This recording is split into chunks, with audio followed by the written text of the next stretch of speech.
Miyam khurumzari houjik leriba Manipur ki situation se miyam prajana pambar chuna natte leibak si kamaina kansige kamaina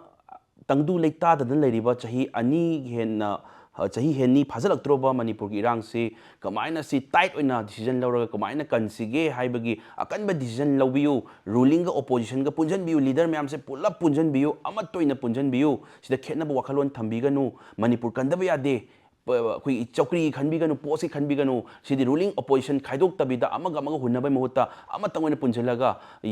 Manipur kansi haiba timing sida manu rajniti gi manungi macet khaidot ngarba manba ruling marakta aigi koi mapi mapa leader koi Manipur si leader leitabadauna miyam mamangda koi gi malemda uhanba tasengna yam nungaijade yengma matamda imung amada ahan leiriba mapi mapa leiriba ahan laman singduna ngakpigani hairaga praja mayamna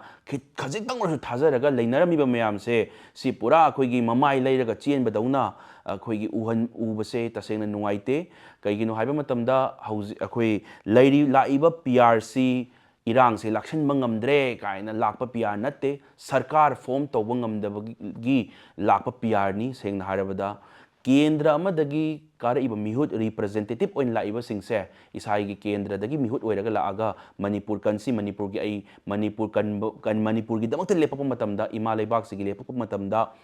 role ama laujage haiduna la iba representative amamamne sigi mayam se punjale hara kanda kamaina koigi achauba decision lauramdaida ada yeknaba Manipur thugaina ba torpa matamda kamaina koi constructive oiba protective oiba kamaina decision lausige haibagi sillama cover sillama kamaina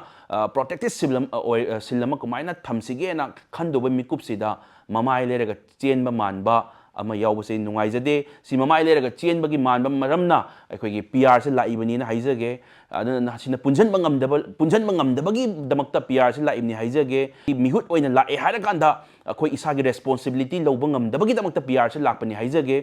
so we request Lairiba leaders sing isa-isagi mihut oina laiba representative sing se amato in decision lobiraga stable government ama yam thuna kanna yam thuba matamda semna bhona biu maramdi sina yam wana lairiba tangdu leita da lairiba koi miyam prajada kari thokadab nona lairigai timing sida sigi muk charak chahingnaba haibadi mingonda pol akoigi pham pamba manbagi akoigi kulautanaba manba lobby tawnaba manba si uba matam sida praja na nungai ba honade aduna houjik ima leibak si yamna wan leningai timing ni sida mu emotionally torture tawbasi ju hauna banate aduna yam tuna government stable am form tawraga yamna kanba yamna powerful eba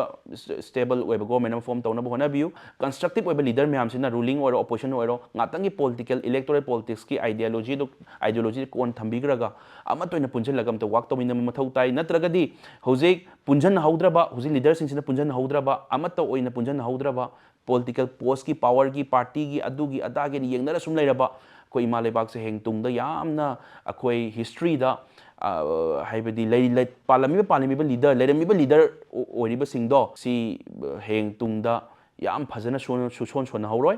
mapi mapa oigani haiduna oiraga leiriba mayam leiriba leaders mayam se amato in chongthokminaraga sidi Manipur se koi irang loiba natri yeknaba maya Manipur thugaiba pamiba singse makoina pamiba pandamdugi mayokta lepamaga Manipur kanbagi panthungduda akoi Manipur kaleko akoi Manipur se kanamta thugaiba ngamaroi ko haibagi pandam yade ko sidi akoi yaramdre ko akoina taliba dabi mayam akoina Manipur thugainaba hotnaribima mayam sidi kanadaba manglan oirameko aduna sigi umba leader mayam ama leiriba it may be from any political party de leiriba leader mayam sidi masagi politics ki mi natte ko sidi mas chokri khanba natte ko masi